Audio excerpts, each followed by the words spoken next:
Stage 3. Stage 3. There's an armor. I guess this is the halfway mark in the stages. In theory. In theory. Yeah. First 5, remember, you can go beyond 5 stages. Halfway of the series of stages that we are covering in this series. It sounded awful. So stage 3, definitely not halfway in terms of company growth. Right. And right before this, we were talking about another way of looking at the stages. Yes. That you were sort of experimenting with this morning. Yeah. So if you'd like to start there. Yeah. Fresh baked. So, with things fresh baked, I always reserve the right to tweak and, or throw away the entire cake, if you will, to sort of go with that metaphor. But, if you think about, I've got 5 categories, I think that'll help you understand what the stage you're in. Number 1, it's revenues, right? So what are your revenues going to be in 90 days? What are they going to look like, in a year from now? What are they going to look like in 2 years from now? What are they going to look like in 5 years from now? What are they going to look like in 10 years from now? Do you have a sense for those things? That'll tell you, right? If you're like, no, I have no clue. Well, guess what? You're in stage 1. Then even if you do have a sense for your revenues, because any of us can create a set of projections, what's your level of confidence that you're going to be able to hit those? So what's your level of confidence in your 90-day, in your 1 year, in your 2 year, in your 5 year, in your 10 year? And if you haven't figured it out, those are the stages, right? 90 days, 1 year, 2 years, 5 years, 10 years in terms of your confidence that you can get a bunch of stuff done. So what's your level of confidence in your revenues? Then what's your level, what's your clarity around the goals you need to do in order to get to 90 days out, in order to get to a year out, in order to get to 2 years out, in order to get to 5 years out, in order to get to 10 years out on a scale of 1 to 10? How confident, right? If you're saying, well, I'm not really confident I can even know what my goals need to be for the next year, well, guess what? Then you're somewhere between stage 1 and stage 2, if not stage 1 as an example. But if you're pretty confident about your goals for the next 90 days, if you're pretty confident on your 1 year goals, if you're pretty confident on whether you call it your 2 or your 3 year goals, this gives you a sense. But then now let's get into the harder thing. Like, can your current leadership team get you to hit at least 80% of these goals that you have a lot of confidence on? And if the answer is no, then wherever that is, that's the stage. And then finally, are you dependent upon the visionary? So I'm dependent upon the visionary for 90 days, right? Or I'm not for 90 days, but I am for 1 year, then that tells you that you're at stage 2. If I am for up to 2 years, that tells you you're probably at stage 3. If if I don't need to depend on the next visionary for the next 5 years, right, you're probably stage 4. And then if I literally don't need the visionary at all to get to my 10 year, I could bring in a new visionary, right? You're probably at stage 5. So 5 different dimensions through which to think about where you are. I think it works, but we're going to work on it. I feel like it's a more concise and better distilled framework. Yeah. For looking at it, or at least on the path to being that. Yes. Which is important, right? Because we want to make everything as simple as we can. Cohesive and resonant. Yep. So less is more until it's not, but does that work? And I think it gives you a pretty darn good sense for where you are. And then now, if you know where you are, now it's okay. So now what are the things I need to be working on? Right, because you're properly dissecting what the issue is, and then you can actually figure out an actual actionable path forward. Yeah, because as we talk about in stage 3, the founder's focus should be extended to really helping the organization have a lot of confidence that where it knows where it's going to be at the end of 2 years from now, right? So we have sort of the time span of the founder's focus is 1 to 2 years, typically in stage 3. The goals in stage 3 are at least 90 days, if not, 1 year. You tend to have a number of 3 to 5 leaders overseeing your core departments, right? You've got an organizational structure now where the seats are defined by function. You've got customer facing and operations in terms of core centers of excellence. You typically have at least 4 layers of complexity. So you got the founder and department heads and team leaders in each of the departments, and then individuals obviously doing the day-to-day, week to week. You're still founder dependent for sure. Your value proposition is becoming clear. You're still a risky investment, but you may be able to go out and raise capital.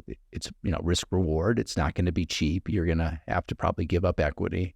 And your focus is now as a founder is really helping the organization scale. And do you think that that focus is a shift from helping the organization scale? Or is it at breaking point, or is it just a progression?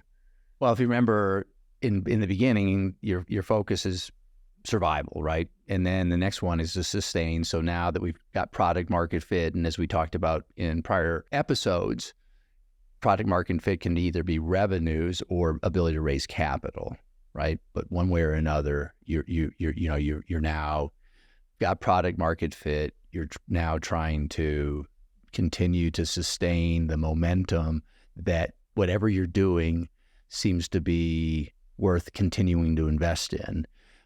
In stage 3, now it's okay. So we know what we're doing. Now we need to be able to scale it, right? It's either scale it product-wise, scale it revenue-wise, scale it operationally, but just prove that we can continue to do this and that we can continue to grow. Does that make sense? Yeah. It's like you've built the car, and right now you're trying to build that momentum with it. Yeah. You have that vehicle, you have that fire right now. It's like, okay, it works. This is viable. Right. And now I'm trying to feed the flames. Yeah. And then you're scaling across all these different centers of excellence, right? You're scaling in terms of marketing, you're scaling in terms of product, you're scaling in terms of engineering, you're scaling in terms of your ability to acquire and understand and act on the data that you're generating, right? You're obviously scaling in terms of your ability to attract and retain and develop people.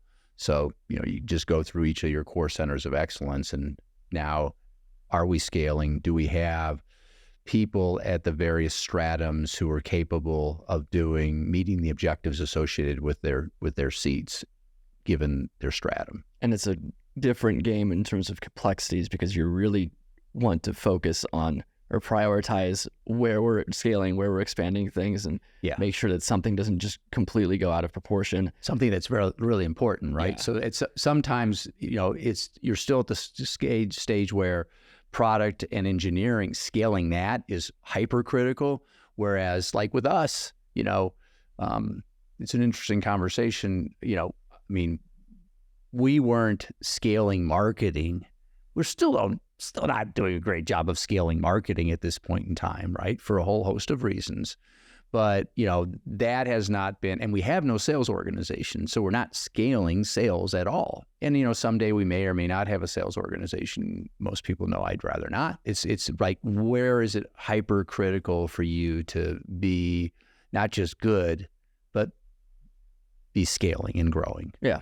Like, okay, you've hit the mark, like, right, this works. You're good enough. Right. Now it's time to be better. Yeah. And then, one of the expressions we use all the time is less is more until it's not. So, you can't, it's just like when you think about as the organization scales, as the organization evolves through each of the stages, it's not like every single department is at the same stage of development, right? And so that's a thing people need to understand. You may have a department that's literally at stage 3, whereas many of the other departments are at stage 4. It's okay, right? Because it's not essential that you do that.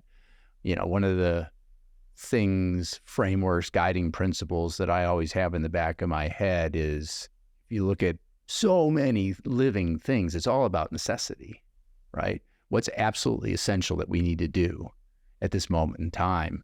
And necessity is going to drive it, right? If it's absolutely essential that you need to do it, that's where you have to be focusing. And if it's not essential, maybe you shouldn't be throwing resources at it, because, as I say, none of this is that complicated, but it is hard. You have to be willing to go on that journey and acknowledge and look in the places where you don't want to look, because there's going to be a lot of things that you are excited about, but that doesn't mean that those are the things that you should prioritize. Right, which is a whole nother conversation around the importance of the senior leadership team, because, founders tend to be optimists. Entrepreneurs tend to be optimists, right? And a sister of that is confidence. Founders tend to be overconfident, right?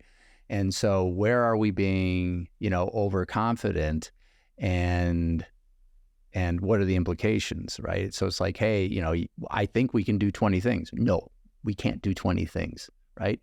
Especially right off the bat. If you haven't done 15 things, it's like, oh, let's do, no, that's not how that works. No, and that's why you need the diversity at the, over time, as I always say, you need to have the thinkers, the feelers, the doers, and the guardians or the critics or the protectors, whatever you want to call it, the SJs, to help us make sure that, we're being really, really thoughtful about the moment we're in, and we're not biting off too much. We want to, we'd love to be aggressive and accomplish all these things, but we're only humans, and we are where we are stage-wise, and so what's essential for us to focus on at this moment in time?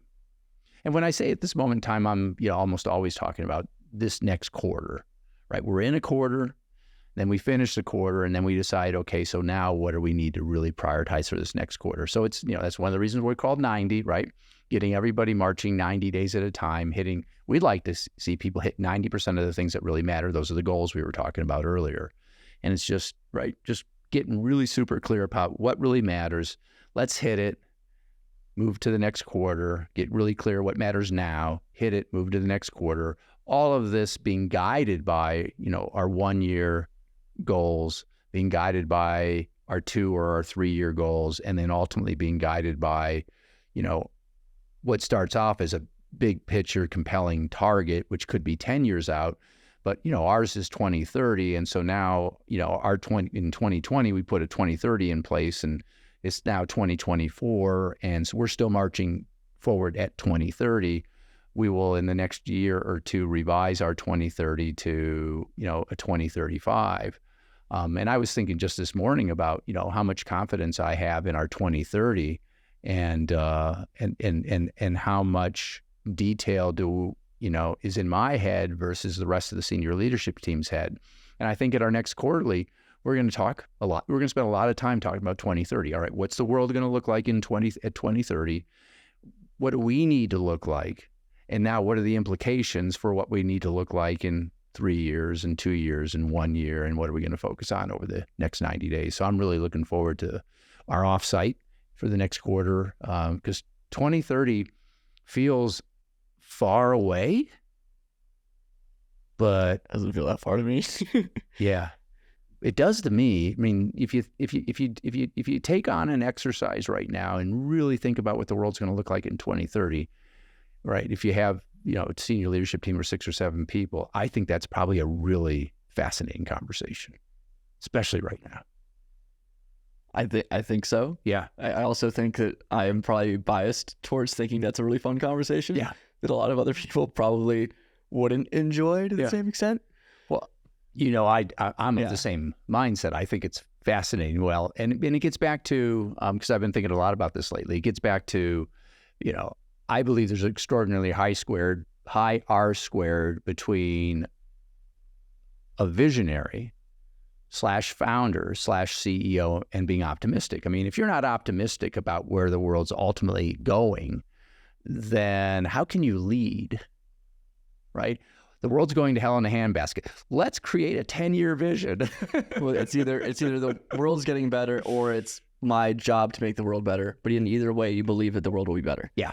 Right? Yeah. It's our job. And most of the time for most of these visionaries and CEOs, it's like they do accept that burden to be put on themselves, right? They're not entitled to the world's gonna be better and I'm gonna take advantage of that. You're right. Right. I'm gonna exploit that. Not the good ones. Right. Yeah, that's right. Like if you're actually in that position and you're succeeding, that is going to be a very antagonistic mindset for success and for actually helping that be the case, right? Because if the world's going to be better and you're going to exploit it, then you're making the world worse. Right. Than it could be. It's like in your mind. Really? How's this going to work over the long run? Yeah. That's that Elon Musk quote that I like. If you wake up every day and think the world is going to be better, it's a bright day. Otherwise, it's not. Yeah. Right. And that's just a glimpse into...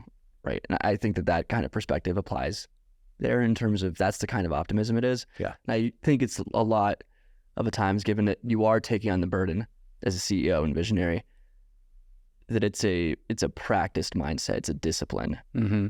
it's a lot of the things like you're seeing all the chaos of everything, Right. and you are having to take your perspective and narrow it to that which you can control, that of your realm, your kingdom, Right. and then make the most that you can out of that situation. Yeah. Yeah. I was with, had the really good fortune of being able to hang out with John Maxwell earlier this week. And he had he's written 90 books all about leadership, right? And his thing and his whole organization thing is helping leaders create leaders. Therefore, you're multiplying your impact on the world, as opposed if you're a leader who acquires followers, all you're doing is adding, right?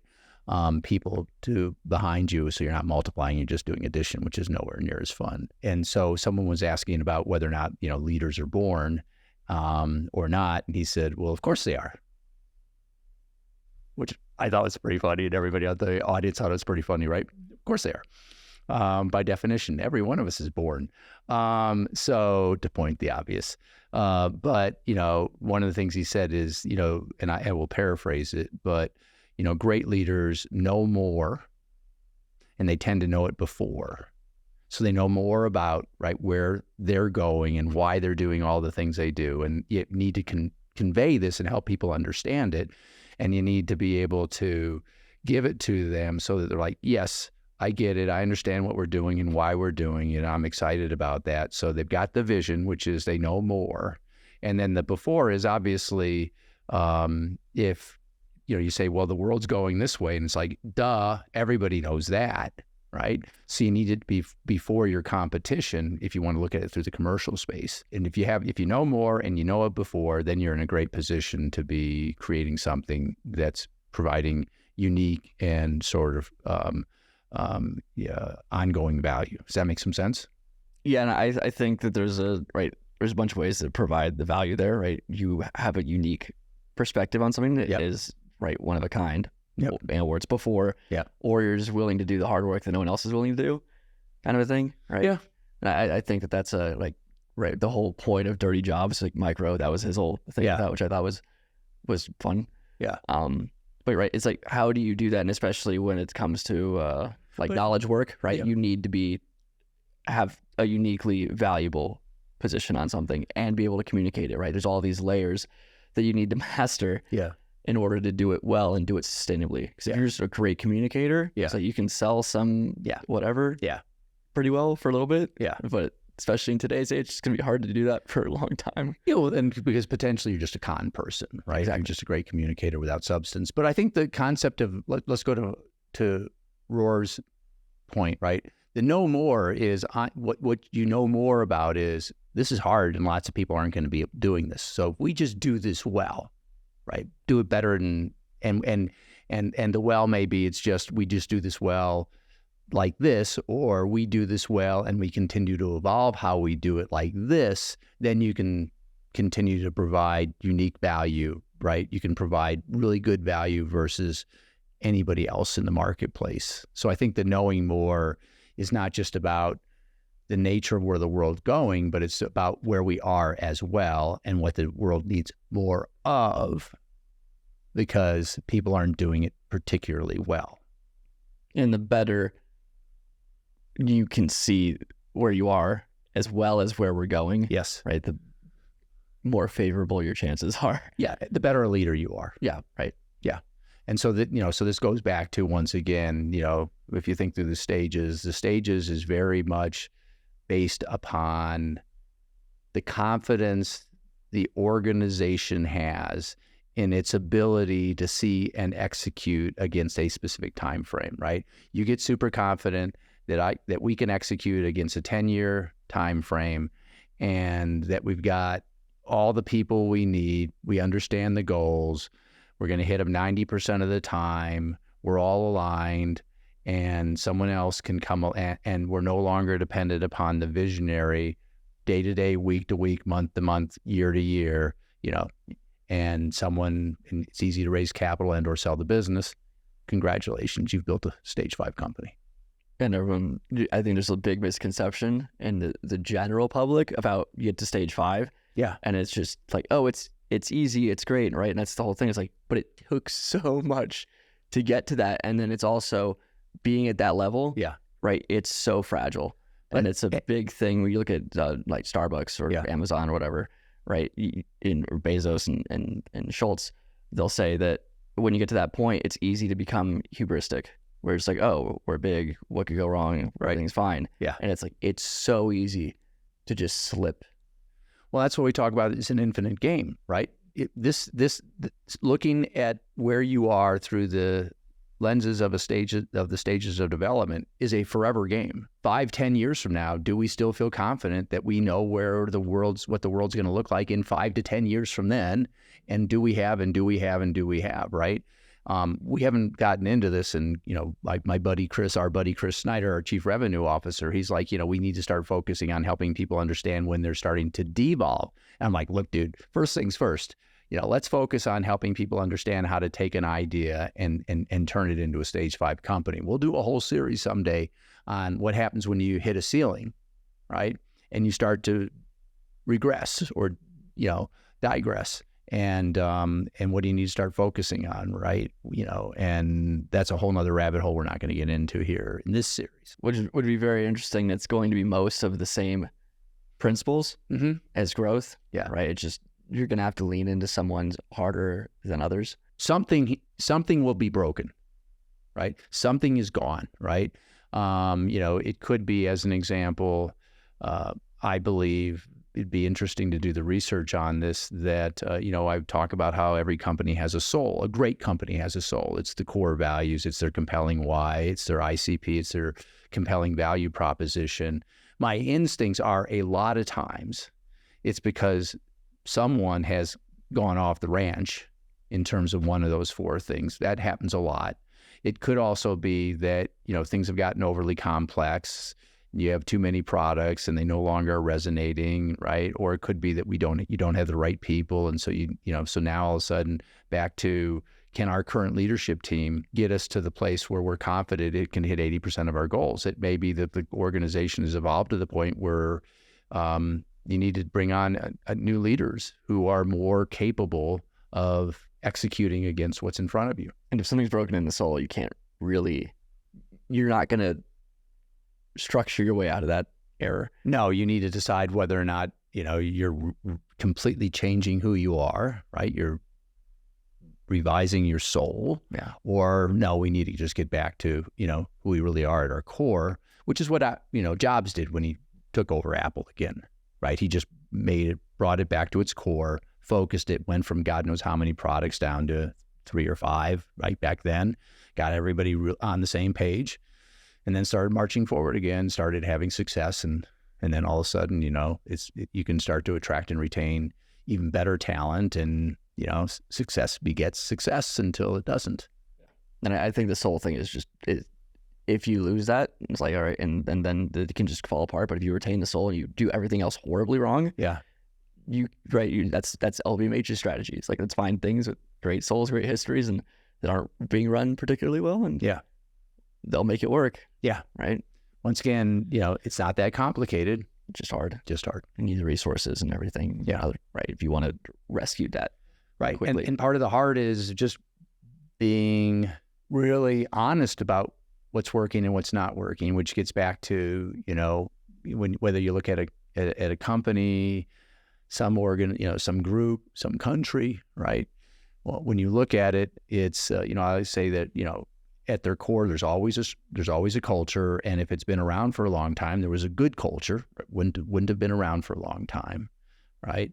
Then there's a leader, and then there's the council. And sometimes the council's responsibility is to protect the company, the soul of the company, from a leader, because every now and then, right, leaders get overly egotistical, they get insecure, maybe, whatever it is, and all of a sudden they're doing things that aren't actually right for who that company is, where it's going, and so the council's responsibility is to never forget that part of its job is to protect the company from the leader. In that example, my brain's going straight to Gladiator with the Senate trying to console Commodus, and then that whole thing, because obviously it's a change in leadership, but it is the insecurity, right, where it's a mix of being weak and also tyrannical at the same time, that bipolar shadow element of the king. Yeah. And so now I'm gonna try to bring it back as we're going way off here. Yeah. So stage 3, I guess just sum everything up, right? Quickly, how do you know you're in stage 3? So once again, we have it, your time span of the founder's focus, right? Is it basically you're really focused on the next 1 to 2 years? That's a huge one. You're in stage 3 when the company's still dependent upon you. You're in stage 3 when you're now really working on scaling. Your value proposition's becoming clear. You're still in a risky investment. You should be somewhere around 4 layers, meaning you got the visionary is sitting here working on the sort of the 2 to 5 years. The department heads are working on 1 to 2. The team leaders are working on 90 days to 1 year out. And then you have, the individual contributors all, sort of working on the day to day and week to week. So you're really typically in that 4 layers. Now, obviously, you're coming out of stage 3 when you got great people, people who really deserve to be sitting in their seats. They have the competency, right? They're committed to growing with the company as the company's growing. They have the capacity to sort of execute their roles, accountabilities, and responsibilities. And, you got 95% right people, right? Great core value fits, sitting in the right seats, meaning they can hit the objectives associated with their seats. And you should have at least 90-day rocks, and you should really have at least 1 year goals, if not 2 year goals, if not a 3 year goals. 1 and 3 year goals would be perfect. You're not obviously in stage 4, which is 2 to 5. You're on the cusp. All right.